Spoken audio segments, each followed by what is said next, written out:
Today I'd like to talk about the ego. The ego is a very important facet for most Americans, for most people in the world.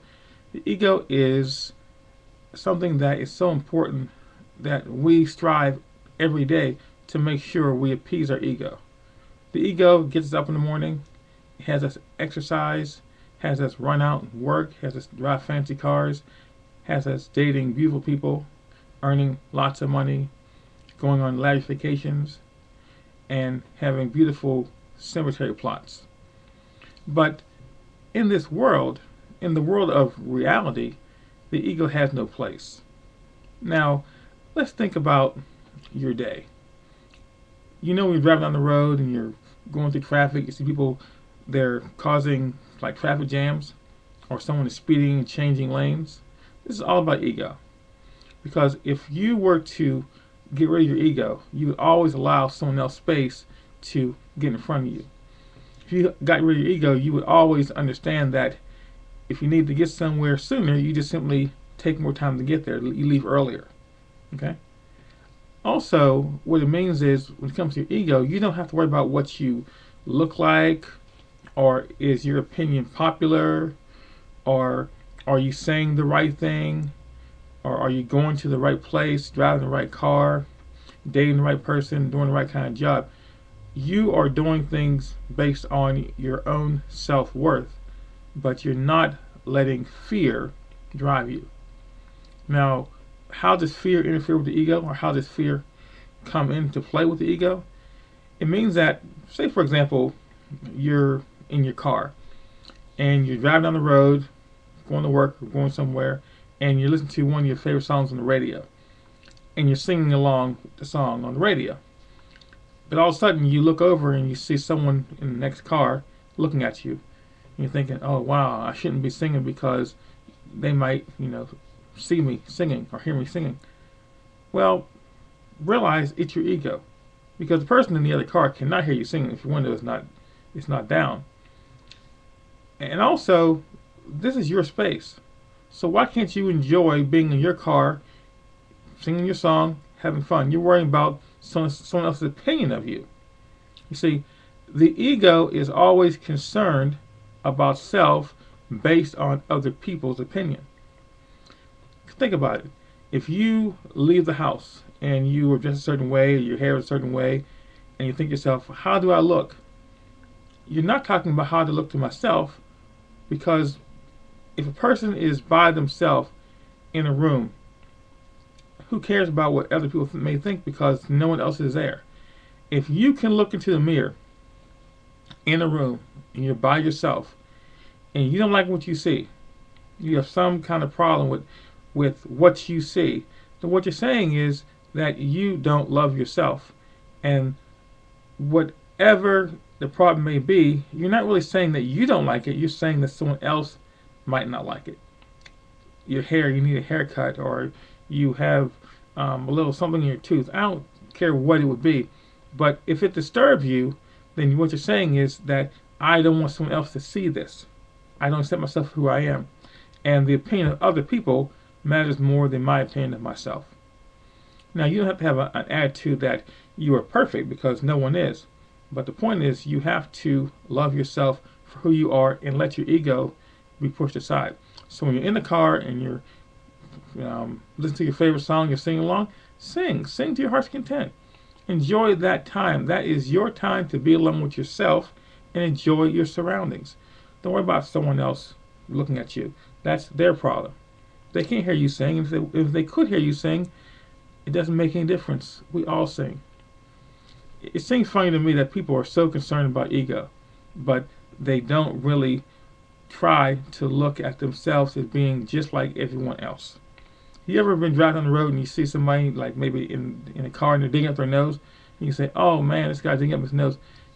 Everybody digs up their nose. Okay? So what you're saying is that this guy is doing something that I would never do in public because I'm concerned about my self-image, my ego. Okay? So, another thing. Let's say, for example, you're talking to someone about something, and they say, well, no, that doesn't make any sense. I don't agree with your opinion or your viewpoint.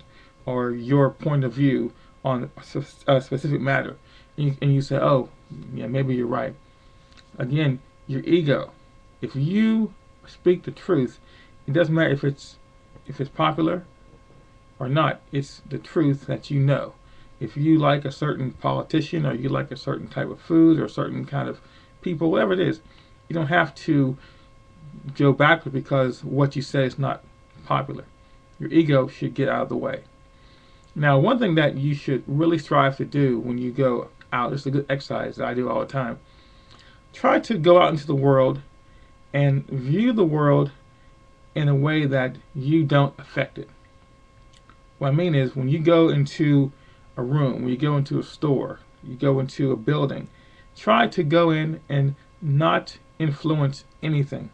Just kind of go in and view things, look at things basically the way God sees things, without judging them, just looking at them. You see a woman, you don't judge her for being beautiful or for being unattractive, you just simply notice her. You see a man, you do the same thing. You see a small child, you see a display, you see many things. You see people interacting, you might see someone arguing, you might see someone kissing, you might see someone smoking a cigarette. You simply go into the environment and you don't interject any type of opinion. You just watch it, you observe it. And also, when you come in, you don't try to make any kind of announcement. You don't get too loud. You don't become too involved in anything. You become sort of like just an entity which happens to be there. Okay?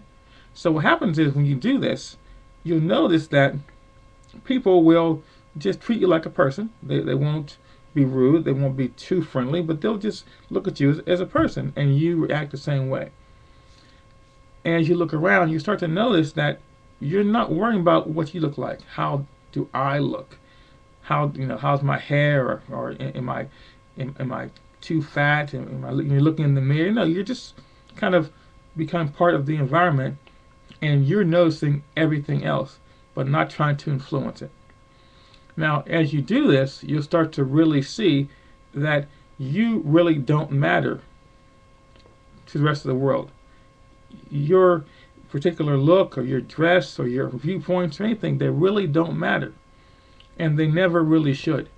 What matters is how you view the world, because you're part of the world. Now, there's philosophy that says that you try to become one with the universe. That's really something you should try to do. Look at yourself as being one with everything. I mean, when you see a fat person, you say, that's me. When you see a skinny person, you say, that's me. Someone young, someone old, someone who is dressed a certain way, someone who is unemployed or begging for change. You see an animal, you see a bird, you see the sky. You realize that you're a part of that in every way. Every way. You are part of nature. You're part of your environment. But as an ego, you strive to let that go. You just diminish all that. It doesn't exist. And what happens is, you'll start to see that you can look at people, you can talk to people, and you can say to yourself, you know what, let me hear what the person has to say. Sometimes you're, like you say, you're talking to somebody, and they're just babbling on, they're talking, and you go, I really got to get out of here. But again, that's your ego saying, I'm in a hurry, and what I have to do is more important than what you have to say. So you just stop for a second, and you listen. And you interject a few of your points, and you listen, and you start to see, you know what, maybe this person does have a valid point to make, and I have something to learn from this person. And if, of course, it gets too far, and you do really have to leave, you simply say, excuse me, I really have to go now, and you just sort of leave. But you, as a person who is letting your ego diminish, you don't look at one person being more important than someone else. You look at everything in an equal term. It's like, for example, when you're walking down the street and you see somebody, let's say a woman comes to you and she asks you for change, or for the time, or direction, or something like that. And if she's young and she's beautiful, you would tend to say, oh yeah, no problem, because you're happy that she has spoken to you, and your ego says, wow, she's so beautiful, and now she's in my space, and it's amazing how I can, feel good about this. And so you'll do that. But if it was someone who was older or not as attractive as you see the person to be, you would say, "Oh no, sorry, I don't have time," or you would just lightly give them something and just kind of move on. Again, that's your ego. When you have no ego, you treat everybody equally. Okay, you don't see someone as being better than someone else because of any one particular aspect.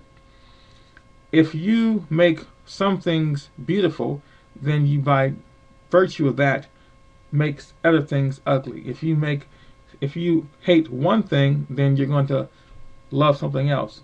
What you need to do is you need to look at everything as being equal and let it come to you in its natural course. Now, one thing I really like to do is when I meet somebody, I try to ask them about themselves. I try to get to know who they are. A lot of times when we meet people, we want to tell them about ourselves. We want to give our opinions. We want to show them how great we are, how worldly or how educated or whatever it may be. But when you're letting your ego go, you're listening to what that person is saying. You're saying, okay, what kind of work do you do? Oh yeah, how long you been doing that? Oh yeah, I see you're married. How long you been married? Tell me about your children. You let that person speak. You let that person get what they have to say out to you, because you need to always become part of your environment, and you learn something from that. You learn something from that. So it's very important. So let me just kind of recap what I'm saying here. It's an exercise to get rid of, or at least to diminish the ego, to bring it down. So next time you do this, next time you go out, you get on the bus, or you go to school, or you go to work, wherever you happen to be, try to go into the environment and not affect it. Just walk in and just be a person.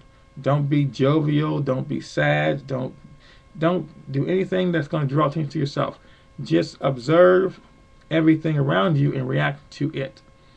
When you see somebody, don't be afraid to sit next to somebody who might in the past been someone you may have thought as a threat, or someone who's unattractive, or don't be captivated by someone's beauty because of the fact they want to talk to you and you don't listen to what they have to say because you're so worried about how they look.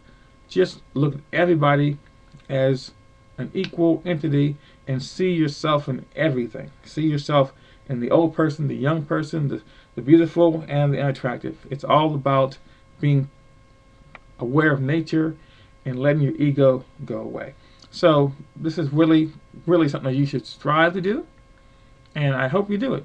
Now, I guess in a small way, it would be a great ego boost for me if you did it and said I was great for teaching to you, but that's not my purpose. My purpose is to share with you. And so if you choose to do it, great. If you don't do it, that's your choice. So until next time, thank you, and we'll see you. Have a great day.